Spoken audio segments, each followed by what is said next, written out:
etcétera, etcétera. Y en donde se comenzaba a establecer algo más, donde comenzaba a establecer una especie de cogobierno.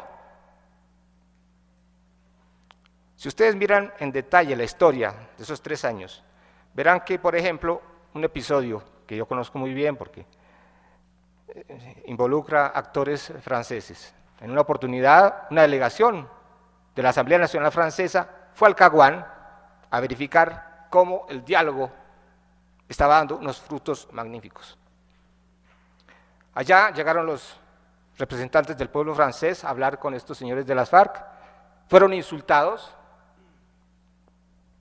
fueron tratados como lo peor del mundo y, sobre todo, un señor París, un cuadro dirigente de las FARC, llegó a explicar que si los franceses querían hacer inversiones en Colombia, tenían que poner esas inversiones, esos proyectos de inversiones sobre la mesa de conversaciones en el Caguán.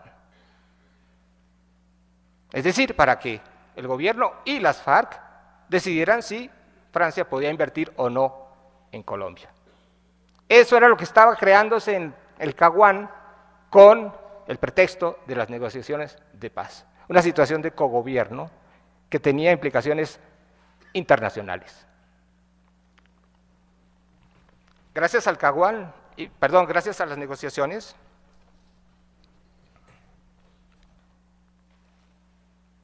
hubo, por ejemplo, cosas increíbles, porque la negociación ocultó siempre el carácter de la guerra que las FARC le hicieron al país, la guerra que las organizaciones anteriores incluso a la fundación de las FARC le hicieron al país, organizaciones financiadas desde el extranjero, desde Europa, desde Rusia, desde la Unión Soviética. Esa guerra nunca apareció ante los colombianos como una guerra subversiva, como una guerra que integraba lo militar y lo político, la penetración de la sociedad civil, la penetración de todos los partidos políticos, desde los partidos más conservadores hasta los partidos más progresistas y de izquierda. Ocultar el carácter del conflicto era fundamental y eso se hacía a través del diálogo político. ¿Por qué, por ejemplo, durante más de 20 años hubo un lugar en ciertas regiones del país que se llamaba Casa Verde, en donde Manuel Marulanda Vélez y sus amigos vivía tranquilamente, en medio de la confrontación más terrible del país, y él vivía allá, él vivió más o menos moviéndose en un espacio de ciertos kilómetros, pero teniendo como epicentro Casa Verde, a pesar de que había una guerra a muerte entre la organización que Manuel Marulanda dirigía y el Estado colombiano. ¿Por qué?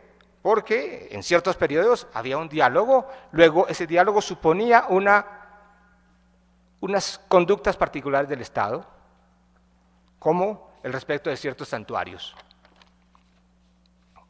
El diálogo, finalmente, yo voy a terminar, el diálogo es muy importante, concebido como lo conciben las FARC, para obtener una cosa que ellos nunca obtuvieron ni podrán obtener en el terreno militar. Las FARC saben muy bien que en una sociedad democrática como la colombiana, una sociedad abierta como la colombiana, quien dirige las fuerzas militares es el centro político. No son los militares los que se gobiernan, es el centro político, es la representación nacional elegida por el pueblo la que dirige la Fuerza Armada. Entonces, es mucho más fácil paralizar la Fuerza Armada haciendo presión sobre el centro político. La guerrilla durante 40 años ha tratado de destruir el ejército colombiano y no ha podido, por el contrario. Pero ella descubrió que si ejercía una presión sistemática con ciertas características, podía ese centro político paralizar las fuerzas militares. Y lo lograron en 3 oportunidades. En 3 oportunidades que son conocidas de todo el mundo. En mayo de 1984, los llamados acuerdos de la Uribe, fueron exactamente eso. Hubo unos acuerdos, que yo los pongo entre comillas porque no está muy claro si hubo realmente acuerdos entre el gobierno de Belisario Betancur y las FARC, pero las FARC y sus aparatos de propaganda dijeron hay unos acuerdos muy importantes que suponen un cese bilateral de operaciones militares. Entonces el ejército colombiano en ciertas regiones del país tenía que dejar de patrullar, dejar de hacer presencia, porque estaban en tregua con los señores de las FARC. Y las FARC aprovechaban esto para redinamizar sus columnas, etcétera, etcétera. En ese periodo fue la creación de la Unión Patriótica, un partido completamente sui generis, porque era un partido dependiente de una organización armada, que terminó de manera sangrienta, pero al mismo tiempo que se creaba ese partido aparentemente legalista, legal, se creaba la coordinadora guerrillera Simón Bolívar. Cuando las FARC proponen una cosa positiva, ustedes tienen que estar seguros de que al mismo tiempo están creando una cosa paralela y negativa. Crearon la Unión Patriótica y al mismo tiempo crearon la coordinadora guerrillera Simón Bolívar. Ese proceso, ese diálogo, culminó en la catástrofe del Palacio de Justicia en 1985.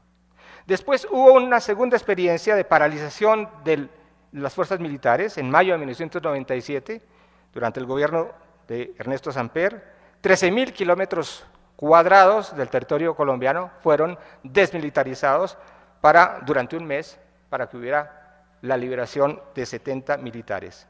Esa entrega de los militares se terminó en una especie de show mediático que fue una humillación para el ejército colombiano. Y la tercera experiencia de paralización de las fuerzas militares por la persuasión del centro político se dio en la zona del Caguán durante la administración de Pastrana. Por eso es que yo digo, ante la propuesta de un diálogo político con las FARC, los colombianos tenemos siempre que decir no, porque lo que están proponiendo no es nada que tenga que ver con el diálogo, es todo lo contrario. Muchas gracias.